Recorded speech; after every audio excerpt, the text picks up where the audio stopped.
pessoal, tudo bom com vocês? Nesse vídeo a gente vai falar sobre a Mesopotâmia e a gente vai citar as principais criações que foram criadas lá na Mesopotâmia, o estado como que era a sociedade, a gente vai ver tudo da Mesopotâmia, tá bom? Na Mesopotâmia surgiu uma primitiva comunidade de agricultores, os núcleos urbanos e as primeiras relações comerciais. Os homens, eles fixaram-se em ribeirinhas e eles eram chamados de ribeirinhos. O que isso significa? Eles se fixaram nas margens dos rios, que eram os rios Tigre, Eufrates, Nilo e Jordão. E essa civilização foi criada a partir das margens dos rios, foi chamada de berço da civilização. E a gente sabe que eles ficavam às beiras dos rios por conta da agricultura, mas as cheias dos rios não ajudavam muito esses ribeirinhos, porque enchia e acabava alagando toda essa margem onde eles moravam e prejudicava bastante. Mas a gente já vai falar um pouquinho sobre o ciclo dos rios que eram muito importantes, principalmente do Tigre e do Eufrates. Esses rios formavam o crescente fértil ou meia-lua fértil, por conta de formar esse formato de meia-lua ou esse crescente. E eles eram muito férteis e é por isso que a Mesopotâmia acaba sendo muito relevante por ter esses rios. E a sobrevivência da civilização na Mesopotâmia dependia muito desses rios. Na Mesopotâmia tem o surgimento das sociedades hidráulicas. O que é a sociedade hidráulica? O Estado, ele não comanda só a posse de terras. O Estado também controla a utilização da água. Na Mesopotâmia tinham as cidades-estado, que eram como, por exemplo, Ur, Uruk e Nippur.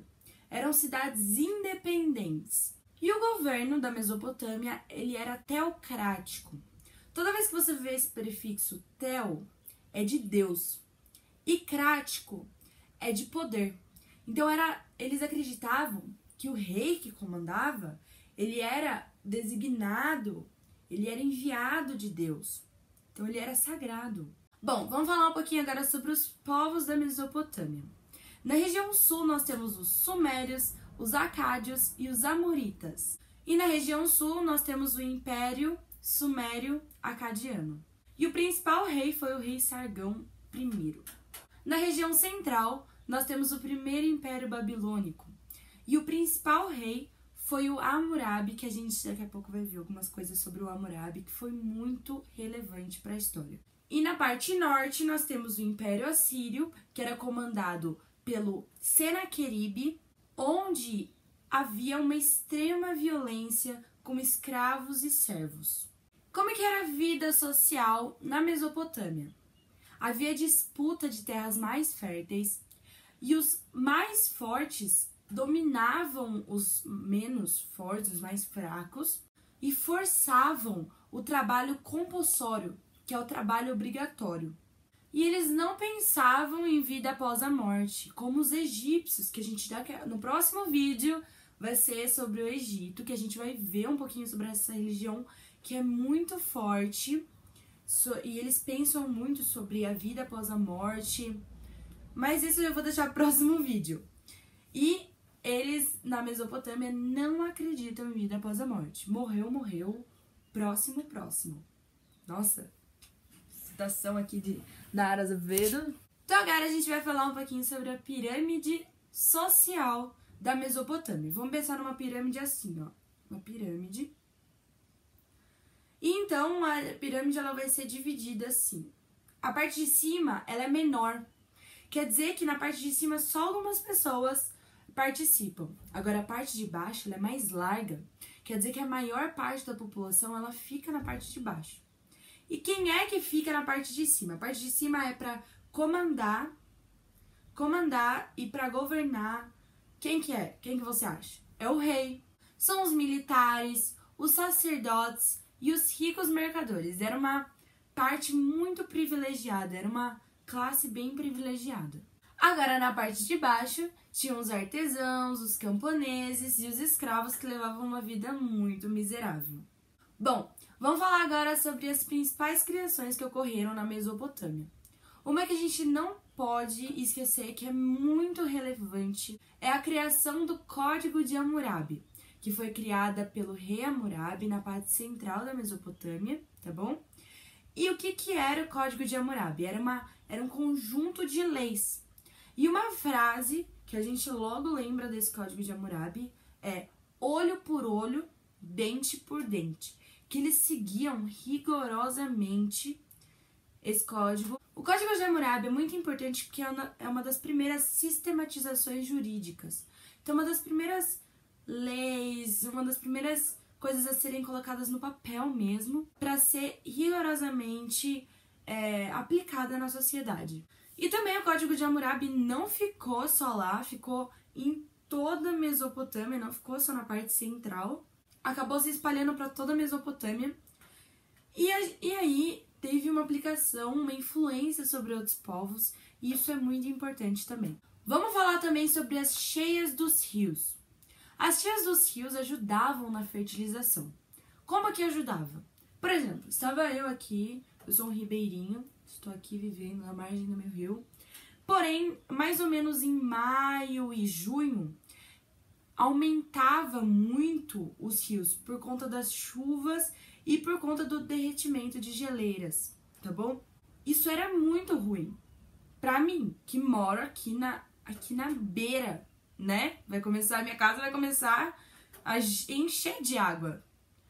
Porém, quando secava o rio, deixava uma espécie de humus, que eles chamavam, que ajudava na fertilização das terras, tá bom? Então, ele deixava um pouco de adubo, era um adubo natural, que ajudava na agricultura. Mas com o tempo, o pessoal começou a ver que começou com o enchimento dos rios, prejudicava os povos que moravam nas ribeirinhas. E eles começaram a fazer construções hídricas, com canais de irrigação e diques. E as principais plantações são o trigo e a cevada. A maioria da população ficava na parte do plantio e da colheita, que era a parte trabalhadora. E havia bem pouco uma criação de gado, e com o tempo começaram a avançar a criação de recursos domésticos, como por exemplo o tear e a cerâmica. Começou também a construção de embarcações e também a produção de tecidos. A Mesopotâmia ela tem uma boa posição geográfica para rotas comerciais. Então eles começaram a criar portos e as cidades foram chamadas de cidades-portos. Vamos falar agora sobre a religião da Mesopotâmia. Os sumérios, que ficavam na parte sul da Mesopotâmia, eles acreditavam em deuses. E eles também eram antropomórficos. O que isso significa? Os deuses, eles tinham características humanas. E para esses deuses, eles criaram templos, faziam oferendas e sacrifícios. Os fenômenos da natureza que não podiam ser explicados, eles explicavam a partir do surgimento de deuses. Então, o Shamash, por exemplo, ele era o deus do sol. E o Marduk era um dos deuses principais deles. E eles buscavam a origem do mundo na religião a partir de lendas. Então, eles criavam várias lendas e acreditavam em vários deuses. Mas os mesopotâmios, em geral, eles eram politeístas e eles não acreditavam, como eu já falei, em vida após a morte. Nas suas orações, eles pediam favores aos deuses. E nos templos, eles eram utilizados como banco, que emprestavam dinheiro e cobravam juros, e também como depósito de cereais. A mulher, uma vez na vida, era de costume ela se prostituir e dar o dinheiro para o templo, para a manutenção do templo. E para finalizar, vamos falar sobre o Império Babilônico, que ficava na parte central, e o principal rei foi o Hammurabi. No Império Babilônico, eles acreditavam no deus da fertilidade, que se chamava Tammuz. O Tammuz, tem um mito do Tammuz que eu vou contar rapidinho aqui pra vocês, só pra finalizar, tá bom? O Tammuz, ele morreu e ele foi para o mundo subterrâneo. Quando ele foi para o mundo subterrâneo, as plantas secaram. E para resolver esse problema, sua esposa foi atrás de Tammuz no mundo subterrâneo, devolveu ele à terra e a natureza reviveu. Olha que mito lindo para acabar o nosso vídeo. Esse foi o vídeo de hoje. Se você gostou, deixa o seu gostei. O próximo vídeo é sobre o Egito, como eu já falei. E eu espero você lá. Até a próxima!